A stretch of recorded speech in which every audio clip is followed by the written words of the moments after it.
Ladies and gentlemen, boys and girls, children of all ages, wrestling fans and sports entertainment fans, welcome to the No Shave Man Cave. I'm Ellie Jair, and I love me some sports entertainment. We are about to, it's about to go down. Oh, that's kind of funny. Down under the Elimination Chamber in Australia. I'm on the East Coast, and start time is 5 a.m. I don't know what time y'all have to be at work, but I have to be there at 7:30. So,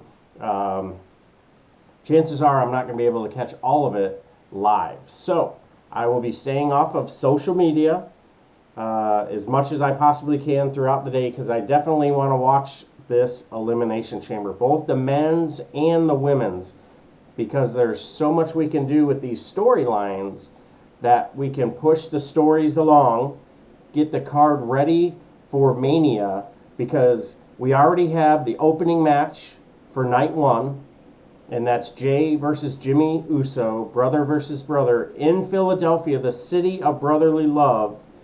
And what is the stipulation? If Jimmy wins, Jay's got to come back to the bloodline. If Jay wins, Jimmy's got to leave the bloodline. Is there any kind of involvement like that? If Jimmy wins or Jay wins, what does that do for Roman Reigns and the bloodline's mojo? Is The Rock going to come out and steal thunder like Ric Flair from Sting during his retirement tour? Too much? Too soon? There's a lot that can how this could play out and continue to to push things along. So we're talking Elimination Chamber that's building into WrestleMania. I already fantasy booked my first match, Jimmy versus Jay, and the main event I would like to see is Bayley versus Io Sky for the championship. I think that would be freaking awesome, but I wouldn't be upset if it was Rhea Ripley versus the winner of the women's Elimination Chamber.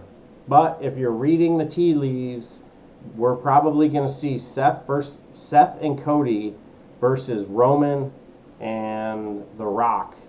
And, I don't know how that's going to turn out, other than I think The Rock is going to turn on Roman, because if you saw the hand that he made, putting up the L instead of the ones. So, that's something, words have meaning, and so do hand signals. So, Omaha. I remember when Manning would do all kinds of weird hand gestures. Geez, I'll get it out. But no, so we're gonna have a fantastic WrestleMania. I know I'm kind of cracking on what may or may not happen. It's freaking WrestleMania. It's like the Super Bowl. It sells itself, right? And then, by the way, there just happens to be some matches. Who doesn't want to go? Who's a football fan? I'm a New York Football Giants fan. Jay Tilley loves him some Dolphins. And who doesn't want to go to a Super Bowl when their team is in the Super Bowl? Well, if someone gave me a set of tickets to go to the Super Bowl, and my least favorite teams easily would be the Steelers and Cowboys. So someone says, "Hey, I've got some tickets to go to the Super Bowl." Hell yeah, man, let's do it. I'm going. Oh, who's playing? Oh, the Cowboys and the Steelers. Well, I still am going to a freaking Super Bowl, right? So definitely a bucket list for some, routine for others, Tom Brady. But I think, super pumped to be going to Mania. Just like I'm super excited that we're putting Elimination Chamber in a, not in the United States, not in North America. I think this is awesome. We're spreading the brand, getting professional wrestling out and about. We already saw AEW kill it, for their major pay-per-view All In. And, who doesn't think that we're going to see a WrestleMania overseas somewhere? It's just a matter of time.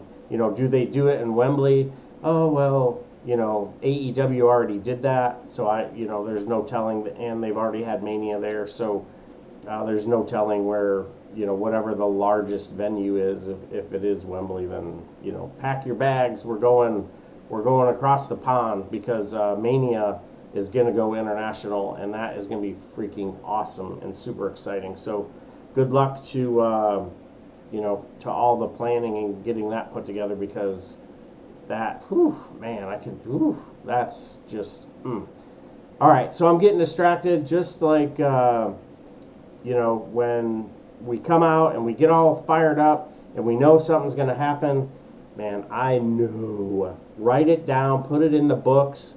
Something wild is going to happen, and someone is getting hosed at the Elimination Chamber. So you have the Catch Republic, and you have the Judgment Day. Dominic has already said he's going to be there with Mommy, so Dominic is going to be there. Are we going to see R-Truth? Because if you tell me yes, we're going to see R-Truth, I freaking love it. And it would be even more believable if we were going to see R-Truth at the tag team thing, at the tag team match, which I think will open.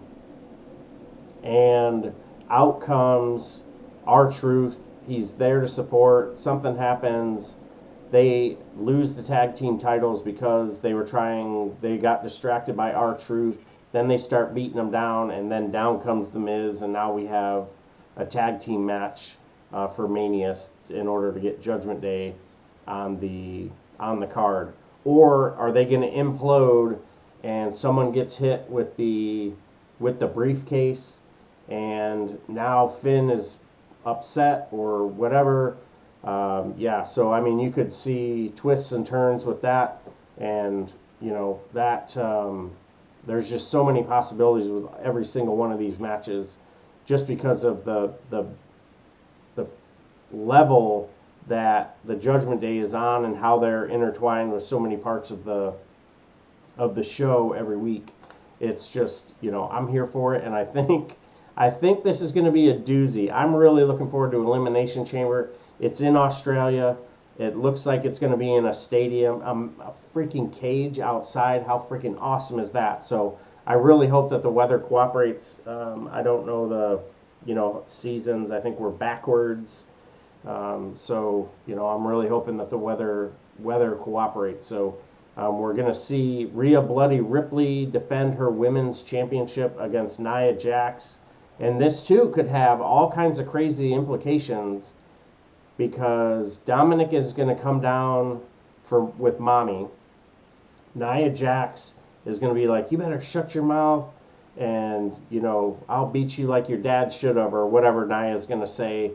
Something somehow happens, and now the bloodline comes down, and now you have those intertwining things. Does, Jimmy or Solo coming down create a victory for Nia? Or does it create a victory for Rhea Ripley, but she's in her home country, so you'd want a clean win and her come out looking monstrous and unbeatable, especially in her home country. Well, hold on. They didn't do that with Zelina Vega, so, it was different. She was the challenger and the underdog, words, whatever. But we still have a chance to do some really cool twists and turns, because we've got to build toward Mania. Now, the world champion is going to defend her title against whoever wins the Elimination Chamber. Odds-on favorite right now is Becky Lynch. So everything is building toward that. Becky Lynch and Rhea Ripley. It turns into a real banger. If that's the case, I'd love to see that, the main event on night one.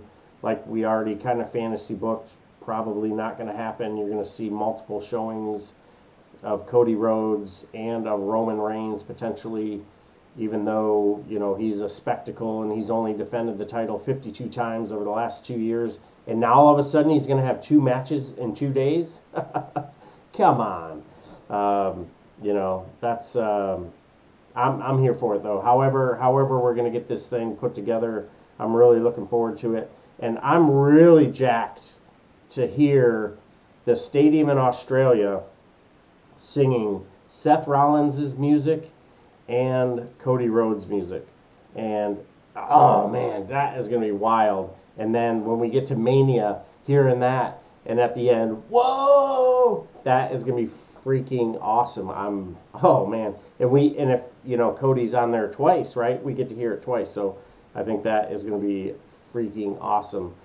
So if you haven't made your travel arrangements to Philly, definitely hurry up. Hotels are really starting to get hard to come by, and we're February, and so we've got what, 2 months ish, 2.5 months maybe.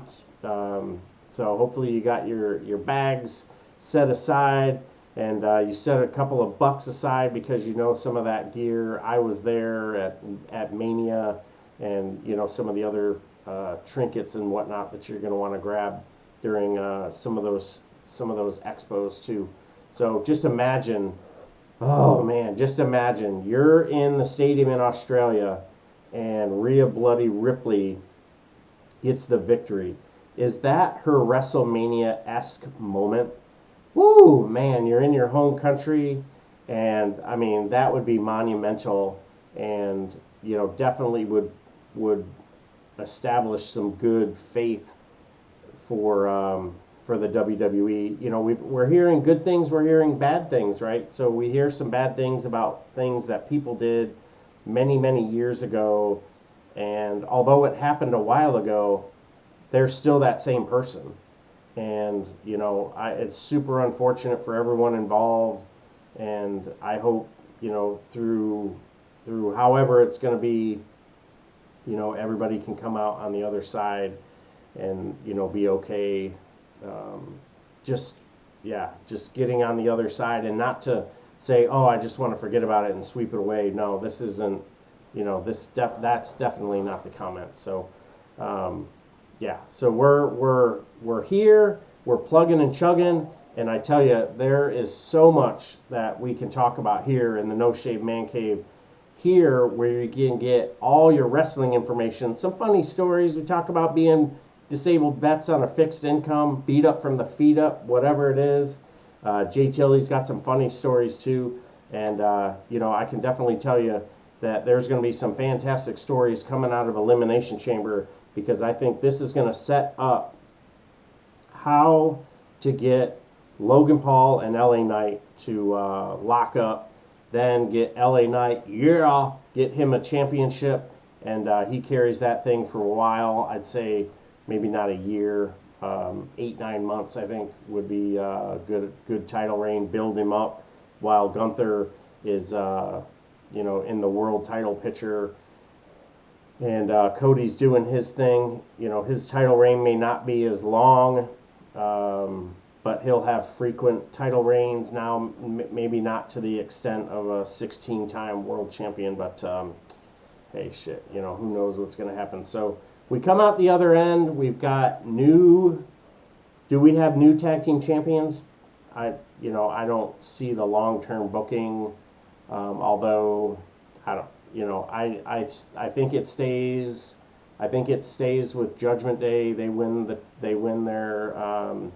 tag team title match. Then coming out of Elimination Chamber on the men's side, stacked cage action. It's just going to be wild.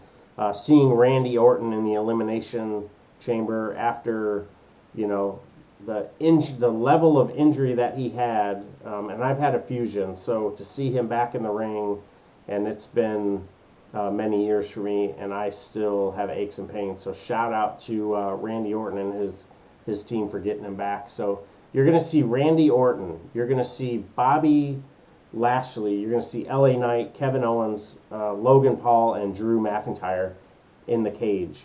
You're going to see some freaking ridiculousness from Logan Paul. He's going to do something that will have social media buzz, just like when him and Ricochet jumped across the ring and collided in the middle of the ring. Like, oh man. So he'll do something off the top of the cage. It'll have to be more spectacular than what Liv Morgan was doing and what Montez Ford did. So I can only imagine, Logan Paul is going to put it down. So I think coming out of here, you'll set up something pretty magnificent. You'll get Drew McIntyre will be competing for the World Championship. He'll win that. He'll challenge Seth and get his WrestleMania moment, get the world title, and Seth goes away, heals up, and comes back. Man, that's going to be, wow. Drew McIntyre standing there at WrestleMania with, that match, Seth versus Drew, I think that's night 2 opening match, and just sets the tone for a awesome night 2 and if we see, title change in the first match, you're not going to see it in the last match. Just take away some of this booking and what you do and you don't do, suspended belief, right? We are here for it. It's sports entertainment, and wrestling's real. People are fake. I got to tell you, I love that shirt. I need to find that, by the way. I know I have one. And then, coming out of Elimination Chamber, we're that much closer to WrestleMania, where Jay Tilly and I will be right there on location at the Link, Philadelphia. I am jacked to the nines. I hope everybody's excited. Start time, Eastern Standard Time. They'll have the pre-show, which I think will start at 4 a.m. on the East Coast. So hope you have your timers and coffee set, because it's going to be an early morning. I'm going to catch a little bit of it, head off to work, stay away from social media. But I don't want you to stay away from social media. I want you to come check us out here at the No Shave Man Cave. Thank you for checking us out here on the Tube, and our podcast grows every single day. Thank you to Acast for hosting us, and El Edidor for all of the support. Jay Tilly behind the scenes. You're the man amongst men. Keep doing what you're doing. Thank you so much for checking us out here in the No Shave Man Cave. On behalf of Jay Tilly, I'm Ellie Jair. Take care of yourselves, take care of each other, and I'll see you on the floor.